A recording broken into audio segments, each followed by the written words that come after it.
Great storyline on the card tonight is the return of former lightweight contender Tony Baltazar. Tony coming back after a 33-month absence. Had some trouble, but he's back, and in 1984 and 85, one of the hottest names at 135. Undoubtedly one of the best young lightweights in the country. Set the West Coast alive, was literally undefeated. I put him on a number of exciting fights on CBS, and he was terrific.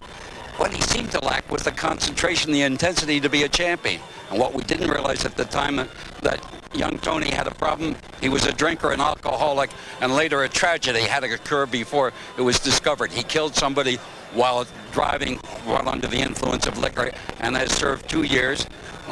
And he has learned, I think, that he wants to set his life back on the straight line again and wants to make his mark in boxing, and I think he could.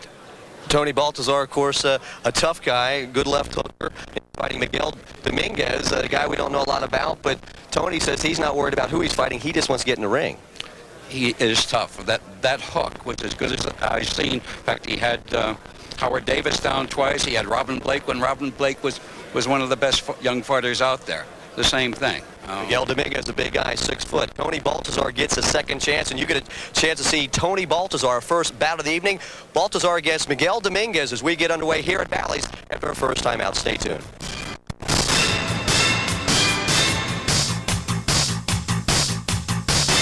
First bout of the evening, it's Baltazar and Miguel Dominguez. Ladies and gentlemen, the officials assigned by the Nevada State Athletic Commission for the first bout of the evening.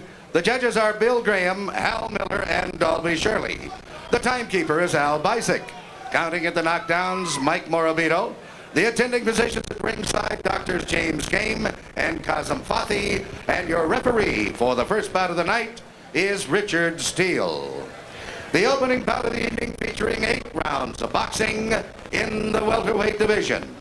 Introducing, in the red corner, fighting out of Los Angeles, California, weighing in at 147 pounds, with a professional record of 27 wins, 2 defeats, with 21 knockouts. Ladies and gentlemen, here is Tony, the Tiger, Baltazar. And in the blue corner, from Mexico City, Mexico, he weighed in at 148 pounds. His professional record consists of 20 wins, 4 defeats, with 10 KOs. Introducing Miguel Dominguez. All right, Miguel, come on. Okay, Miguel, Tony, I give you instructions in your dressing rooms. I want you to obey my instructions. Anytime I tell you to break, I want you to stop punching, take a step back. Protecting yourself at all times. Any questions? Shake hands, good luck. Okay, Tiger. To the tail of tape we go as you see a great height differential and a pretty good reach advantage for Miguel Dominguez. Of course, Tony's never let that bother him. He loves to get inside with the left hook. And we'll see what 33 months of inactivity does to a young man. Of course, as you see, he's only 27 years old. Our first bout of the evening, Tony Baltazar, the Tigers back, going against Miguel Dominguez. And he comes out winging right off the bat. Tony Baltazar has been sparring in the Montoya camp, and he's been working out with our main event man tonight, Engels Pedroza. He feels he's in very good shape. Of course, he says he hasn't hit anybody without the headgear, so tonight's his first true test in 33 months. He last fought December 18th, 1985, scoring a second-round knockout. So it's been a long time since Tony laced him up. Well, Tony, you can see he's a little bit nervous. He's still a little bit tight. Of course, like you said, being in front of the crowd is a big transition from sparring in the gym. But right now, he seems to be under control. He has his hands up high. He seems to let his punches flow pretty freely. I think after the first round, just when the bell ends the first round, is when he'll go back to his corner for more relaxed and said, hey, I got it under my belt, now let's go to work. We talked to him about 5 o'clock today when we taped that interview, and he was ready to go in there right then. He didn't want to sit around for another 2.5 hours, he said. Well, what a dramatic turnaround for a man's life. I frankly am rather tough on people who've been involved with a vehicular homicide, driving while drunk. But here's a man who's out to prove that he's changed his life and his way of living. But what a dramatic moment for him to come back in the ring and discover that he could do something. And instead of the jeers of the crowd, he's going to hear some cheers, hopefully. Midway through round one, Baltazar in the blue trunks, Dominguez in the, what color is that? Kind of a deep red, I guess we'll call that. Whatever the case, round one underway. Baltazar coming back, as Mort just said, 33 months of inactivity, a minimal security prison, and he said they set up a gym for him there, but he never hit anybody there. He just worked out, stayed in good shape, came in tonight at 147. He said he wants to get back down to junior welter, which of course would be 140. And the hook looks pretty sharp, Ray, for being out on the ball. His punches are sharp. Look, he's banging that body, bing, bing. He's banging that hook twice. You know, he's letting his punches flow. Like I said, I think all the nerves will be shot. I mean, gone after the first round's over. Right now, he's still in the transition period, but now he just got hit with a good uppercut, so now he knows what it is to get hit again. Dominguez is stepping up in class. He's in with a man who obviously is a world-class fighter, whether he's 3 years out of the ring or not. But he has to put his punches together. He has to stick that nice stiff jab out there and work the combination. He's got to keep Tony off. He's got to make him respect him, and he isn't doing that now. We'll come back with round two after this. Great. This is round two of a scheduled 8-round welterweight bout. Miguel Dominguez in the red trunks and Tony Baltazar, the Tiger, coming back in the blue trunks. And he looked almost relieved sitting in that stool over there, Ray. Looked like, okay, one's under my belt. Let's get to work. Exactly. And, you know, Jimmy Montoya's smile when he came back to the corner. Said, all right, now we're going.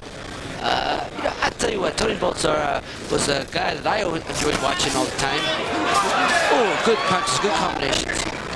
I enjoyed watching him fight. He came to fight, gave you your money's worth, and he was on the verge of a possible title shot. And there was talk of me and him fighting at one time, and I look forward to it. It's been an exciting fight, especially being in the ring with a guy like Tony Baltazar, who's one of the, you know.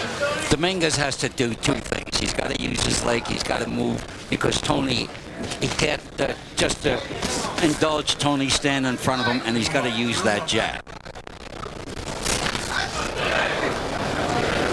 Tony is 27 years old, so certainly 3 years out of the prime. Boxing career is gone, but he feels he can make up for a little more dedication, determination, and a little more focus on his career, he said. He said seldom do people get a second chance, and he said he's not going to blow it. So right now he's got a little stiffer test, and I think a lot of people thought a lot was not known about Miguel Dominguez, and he certainly doesn't look like that strong a physical specimen, but certainly he's hung in there tough with Baltazar toward the end of round one, landing some nice combinations. To me, the downfall of Dominguez is going to be the body shots. His body's not in the best of shape. You can see it. It's a little softer in the middle. Tony's digging some left hooks, banging that right hand around the midsection. I wouldn't be surprised if Tony drops him on a body shot coming up. He did that with Howard Davis, as a matter of fact. Dropped him with a body shot, a nice hook to the belly. But Dominguez can't just oblige him. He's got to move. He's got to slip, slide. He's got to stick out that left hand and drop an occasional right hand just to keep Tony honest. Baltazar coming in with a 27-2 record with 23 knockouts. Did lose to Robin Blake, but that was a war. Did defeat Roger Mayweather at Receipt at the Country Club. Controversial decision there, but gave Black Mamba all he could handle. Let me ask you, oh, good punches by Tony Baltazar. I called Roger that in his face and he didn't mind. No, you. I was going to say, is he the Black Mamba or is he the Mexican assassin? I don't know, man. He goes for both. I don't know. Depends who he's fighting. Well, I tell you what, he's wiped out all the tough Mexican punchers. He found his niche, that's for sure. Who've come to Los Angeles. He's got a Vinny Ponzianza on November 7th, so we'll see what Roger can do. We'll come back with round number 3 of this 8-rounder after this. And it's interesting. Round number 3 here at Bally's Humilé ringside with Mort Sharnick and Ray Boom Boom Mancini. And we got Tony Baltazar and Miguel Dominguez. A couple of welterweights going at it. And toward the end of round number 2, some extracurricular activity. Richard Steele had words with both corners during the 1-minute recess and told them there will be no more fighting after the bell. Ray, It looks like Tony has some trouble delivering that right hand. He's reaching with it. Right now, yeah, Mort, he's unsure of himself right now. You know, he's trying to find his distance. You can see he has confidence in the left hook, but he's still a little tentative with the right hand. He's still trying to find a distance. But that's expected. First time back in how many years? So I think once he starts landing it, then he'll start feeling more comfortable. It's when you don't land it that you're not sure how far you have to, how close you got to get. We touched on a topic that's interesting, how some fighters can fight anywhere, especially fight in the other man's territory and win. This is certainly true of Hugh's friend, the Black Mamba. Georgie Benton, on the other hand, was a great fighter who couldn't leave Philadelphia. He beat everybody in Philadelphia, but bring him to New York, forget it. Dominguez getting that uppercut in pretty consistently here, and before that it was Tony Baltazar landing a couple of pretty vicious left hooks in his